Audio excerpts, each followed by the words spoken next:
सुप्रभात प्रिय विद्यार्थियों, कक्षा 4 हिंदी विषय में आप सभी का स्वागत है। बेटा आज जो है हम हमारी पाठ्य पुस्तक मेधा का पाठ 3 टिटहरी और समुद्र रिवाइज करेंगे और उसको समझेंगे और उसकी वर्कशीट भी हमें करनी है। तो इस पाठ में बताया है कि एक पक्षी के बारे में बताया है जो बहुत अपना दृढ़ निश्चय करके अपने बल पर, है ना, इतने शक्तिशाली समुद्र को हरा देती है। और उसने इस बात को प्रूव कर दिया, साबित कर दिया कि यदि मन में कुछ भी करने की ठान ली जाए, निश्चय कर लिया जाए तो मुश्किलों से पार पा सकते हैं। तो ये कहानी है बेटा, समुद्र के तट पर टिटहरी का एक जोड़ा रहता था। टिटहरी ने वहाँ पर अंडे दिए। तो एक बार क्या हुआ, समुद्र ने बहुत भयानक रूप धारण कर लिया और अपनी बड़ी बड़ी लहरों में अंडों को छिपा लिया। और टिटहरी जो है कई दिनों तक अपने अंडों को ढूंढती रही, बेचारी को कहीं अंडे मिले ही नहीं। उसे समझ में आ गया कि हो न हो यह करतूत समुद्र की ही है। उसने समुद्र से बार बार विनती करी, रिक्वेस्ट करी, निवेदन किया कि मेरे अंडों को वापस दे दो, लेकिन समुद्र ने उसकी बात नहीं सुनी, वो जरा भी नहीं पिघला। तो टिटहरी ने यह डिसाइड किया, यह निश्चय किया कि मैं समुद्र को रेत के कण से पाट कर सुखा दूंगी, मैं उसको पूरा भर दूंगी रेत से ताकि वो सूख जाएगा। वह लगातार अपनी चोंच में रेत के कण भर भर कर समुद्र में डालने लगी। अब फिर क्या हुआ बेटा, वह रोज़ ये काम करती थी और समुद्र ने टिटहरी का मजाक उड़ाते हुए कहा कि तुम ये अपनी कोशिश बेकार में कर रही हो, व्यर्थ अपना प्रयास कर रही हो, और हम तो इतने शक्तिशाली हैं, तुम्हें क्या, दुनिया की कोई भी ताकत हमें हरा नहीं सकती, है ना, हमें परास्त नहीं कर सकती। तो टिटहरी ने जो है वो तो अपने दृढ़ निश्चय पर बिल्कुल अडिग थी, हिलने वाली नहीं थी उससे निश्चय से। उसने समुद्र से कहा, मैं अपने अंडों को पाने के लिए कुछ भी करूँगी, लेकिन मैं तुमसे लेकर रहूँगी। यही नहीं, जब तक मेरे प्राण हैं, मैं जीवित हूँ, तब तक मैं ऐसा करती रहूँगी। समुद्र ने टिटहरी की एक भी बात नहीं सुनी, वो तो अपने घमंड में चूर था। तो इन समुद्र की और टिटहरी की दोनों की बातचीत सुन करके अगस्त मुनि जो थे ना वहाँ पर आ गए, और अगस्त मुनि ने टिटहरी का पक्ष लिया और समुद्र को डांटा। और उससे पहले तो निवेदन किया कि भाई तुम जो है इसके अंडे दे दो, लेकिन उसने अगस्त मुनि की भी बात नहीं मानी। अब समुद्र ने क्या किया, अगस्त मुनि से कहा, आप तो बहुत बड़े तपस्वी हैं, है ना, तो आप भी मुझे नहीं सुखा सकते। उसको तो घमंड भाई इस बात का कि मैं तो समुद्र हूँ, खूब बड़ा हूँ, है ना। फिर उन्होंने क्या किया, अगस्त मुनि ने समुद्र को अपने तप के बल से, अपनी तपस्या के बल से अपनी हथेली पर उठा लिया। तो इस पर क्या हुआ, ऐसा करने से समुद्र को तो डर लगा, वो भयभीत हो गया।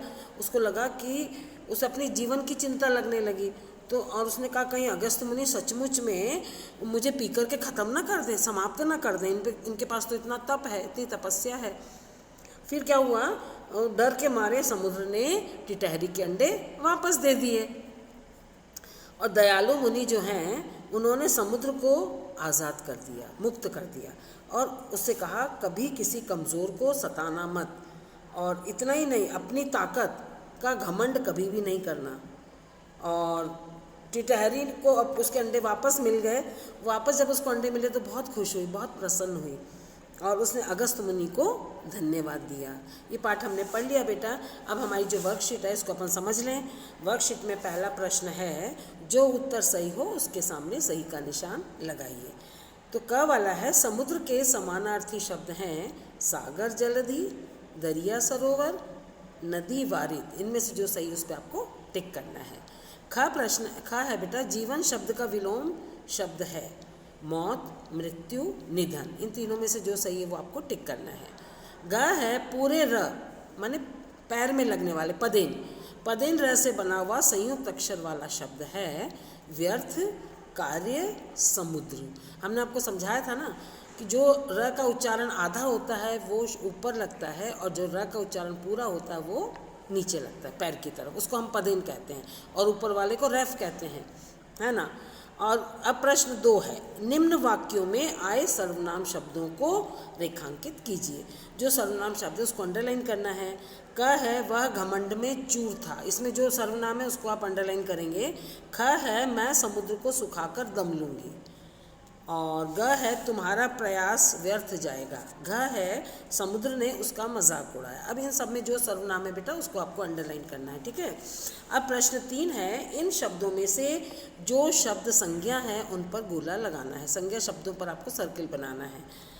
तो अभिमान अभिमानी, चिंता चिंतित, अहंकार अहंकारी, दया दयालु, विशाल विशालता, शक्ति शक्तिशाली,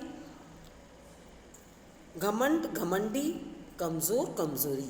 इनमें से जो संज्ञा शब्द है बेटा उसको आपको सर्किल करना है, गोला बनाना है। अब प्रश्न 4 है, निम्न शब्दों के बहुवचन रूप लिखिए। तो अंडा, लहर, जोड़ा और बात, इन चारों शब्दों के बहुवचन आपको लिखने हैं बेटा। अब आ जाइए पेज नंबर 2 पर। इसमें हमारे प्रश्न हैं, देखिए क वाला प्रश्न है, टिटहरी का जोड़ा कहाँ रहता था, वो आपको लिखना है। ख प्रश्न है, अगस्त मुनि ने क्या निश्चय किया, इसका जवाब भी आपको लिखना है। और ग प्रश्न है, आपकी कक्षा में एक बालक पढ़ने में कमज़ोर है, कक्षा के अन्य बच्चे उसका मजाक उड़ाते हैं, आप ऐसे में क्या करना चाहेंगे, ये चीज़ आपको सोचकर लिखनी है बेटा। ये आपका थॉट प्रोसेस है ना। तो आज की कक्षा हमारी यहीं समाप्त होती है। आपका गृह कार्य यही है, इस चैप्टर को आप रिवाइज करेंगे और इसकी वर्कशीट कंप्लीट करेंगे। अगले दिन अपन बेटा इसकी अगले पार्ट का रिवीजन करेंगे। आज की कक्षा यहीं समाप्त। धन्यवाद।